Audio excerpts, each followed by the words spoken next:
जर ऑपरेशन केलं तर साधारणतः ॲक्झिलातले लिम्फ नोड काढल्यानंतर असा पाईप पेशंट बरोबर असतो आणि याला ड्रेन म्हणतात। हे कशासाठी आपण ठेवतो तर पेशंटच्या ज्या गंडमाच्या गाठींचं काम असतं शरीरातलं आणि हाताखालचं पाणी शोषून घेणं। ते ऑलरेडी त्या गाठी काढल्यामुळं आता ते पाणी शोषण्याचं काम शरीर लगेच चालू नाही करत, त्याच्यासाठी हा पाईप ठेवलेला असतो।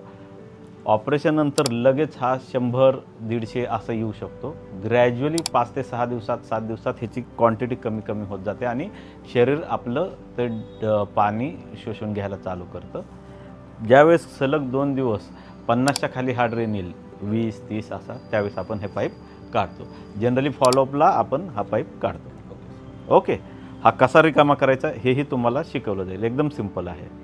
घरी पेशंटनी काय काळजी घ्यायची तर एक फिक्स टाईम ठेवायचं आणि त्या फिक्स टाईमला हा ड्रेन एम्प्टी करायचा आणि त्याचं डेट टाईम आणि किती ml आलेला आहे ते हे करायचं। आणि सगळ्यात महत्त्वाचं तुम्हाला मेजरिंग जार दिला जाईल, त्या मेजरिंग जारमध्येच मोजायचं। ह्याच्यावर जे लिहिलेलं असतं ते कॅल्क्युलेशन्स चुकीचे येतात, मेजरिंग जारमध्ये व्यवस्थित मोजायचं। ओके।